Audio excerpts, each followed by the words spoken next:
Eu quero meditar com você nessa tarde na palavra de Deus que encontramos na carta de Paulo aos Romanos, no capítulo 3, versículo de número 23, que diz assim: pois todos pecaram e carecem da glória de Deus, sendo justificados gratuitamente por sua graça, mediante a redenção que há em Cristo Jesus, a quem Deus propôs no seu sangue como propiciação mediante a fé, para manifestar a sua justiça, por ter Deus, na sua tolerância, deixado impune os pecados anteriormente cometidos. Fixando aí o verso 23, porque todos pecaram, tem uma versão que diz, porque todos pecaram e destituídos estão da glória de Deus. A Bíblia diz também em Romanos, capítulo de número 5, e o versículo de número 15, diz assim: todavia, aliás, versículo de número 12, portanto, assim como por um só homem, entrou o pecado no mundo, e pelo pecado a morte, assim também a morte passou a todos os homens, porque todos pecaram. Então está aí a palavra de Deus. Eu quero meditar com você nessa tarde acerca do plano da salvação de Deus. O plano da salvação envolve o querer de Deus e o querer do homem.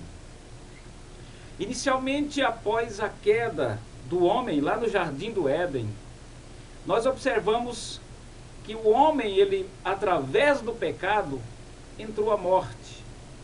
E, por consequência desse pecado, o homem ficou destituído, ficou separado da glória de Deus. E agora eles ficaram condenados ao inferno.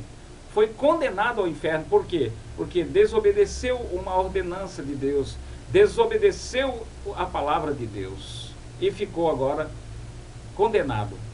Mas Deus, então, olhando para o estado do homem, ele propõe uma salvação para este homem. E nós observamos que, primeiramente, houve uma iniciativa da parte de Deus, propondo uma salvação para o homem. Ou seja, Deus fez justiça quando condena, porque Deus é justiça. E ele não tem o pecador por inocente. E quando o homem achou-se no pecado, Deus teve que aplicar sua justiça. E essa justiça trouxe a condenação. O homem se achou culpado diante de Deus e, por conseguinte, foi condenado ao inferno.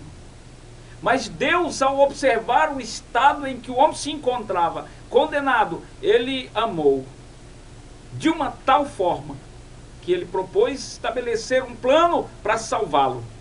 E a Bíblia diz no capítulo 3, versículo 16 de Romanos: porque Deus amou o mundo de tal maneira que deu o seu Filho unigênito, para que todo aquele que nele crer não pereça, mas tenha a vida eterna.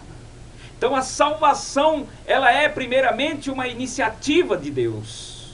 O homem não é salvo porque é bom, porque é caridoso, porque faz algo para alguém, mas porque Deus teve uma iniciativa e amou o homem.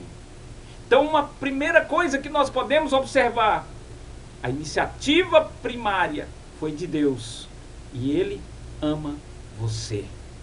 Deus ama o pecador. Ah, mas eu sou uma pessoa que eu já fiz tanta coisa errada que Deus nem olha mais para mim. Você está equivocado. A Bíblia diz que Jesus veio para salvar os que se haviam perdido. Aqueles que se distanciaram, aqueles que cometeram pecados, aqueles que viviam ou vivem uma vida longe, afastada de Deus. Foi para estas pessoas que Jesus veio salvar. Deus não quer salvar pessoas que se julgam já salvas, que já se julgam santas. Não, eu não preciso de Deus. O que é isso? Eu não preciso de Deus. Né? Então, ele não veio salvar essas pessoas. Ele veio salvar aqueles que necessita, aqueles que precisa. Embora a Bíblia diz que todos pecaram. Se todos pecaram, todos estão separados, todos estão destituídos.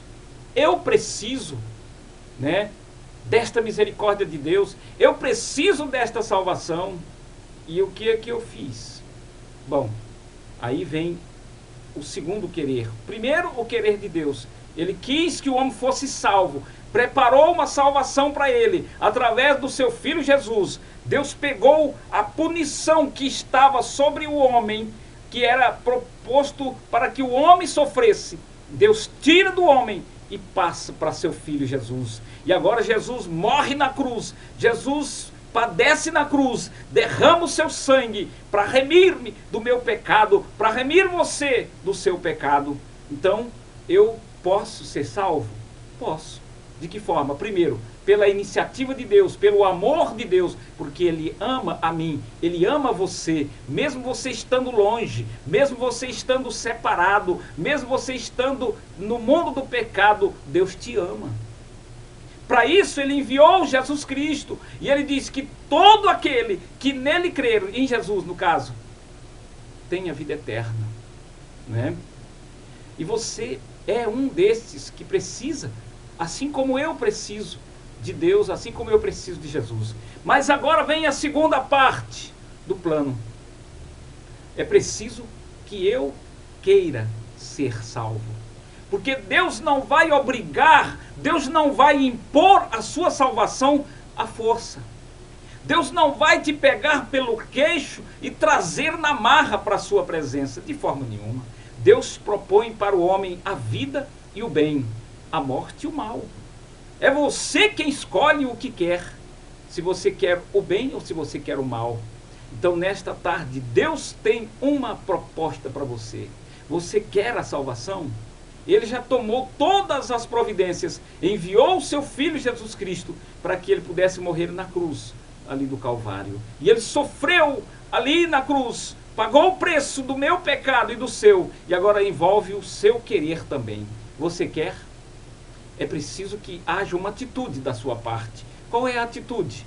Diz a Bíblia que você precisa, primeiro, arrepender-se dos seus pecados, reconhecer que és um pecador, e depois vai requerer, vai buscar esta salvação em Deus, dizendo para Ele: Senhor, eu reconheço que sou um pecador, eu preciso desta sua graça, eu preciso desta sua misericórdia, tem misericórdia de mim, me perdoa, eu quero esta salvação, eu quero a remissão dos meus pecados através do teu Filho Jesus. Então você precisa fazer o quê? Aceitar a Cristo como Senhor e Salvador da sua alma. Apocalipse capítulo 3, versículo 20 diz: Eis que estou à porta e bato. Se alguém ouvir a minha voz e abrir a porta, eu entrarei em sua casa. Cearei com ele e ele comigo. Então veja que para ele entrar, ele foi preciso que abrisse a porta. Você precisa dizer para ele: Senhor, eu recebo o Senhor na minha vida. Eu recebo o Senhor. Eu abro o meu coração para que tu entres na minha vida e salve-me dos meus pecados, perdoe dos meus pecados, que escreva o meu nome no livro da vida. E eu encerro esta mensagem com a seguinte pergunta: você quer que o amor de Deus, que a graça salvadora de Cristo seja manifeste, ou seja manifesta na sua vida? Quer? Então diga assim: Senhor meu Deus, eu recebo a Cristo como meu Senhor e como meu Salvador. Eu entrego a Ti a minha vida, os meus problemas, para que o Senhor tome conta de mim a partir de hoje e perdoe os meus pecados e escreva o meu nome no livro da vida. Eu não mereço, Senhor, mas o Senhor é misericordioso, bom e compassivo. Por isso eu entrego tudo nas Tuas mãos, certo de que o Senhor fará o melhor para mim. Em nome de Jesus. Amém.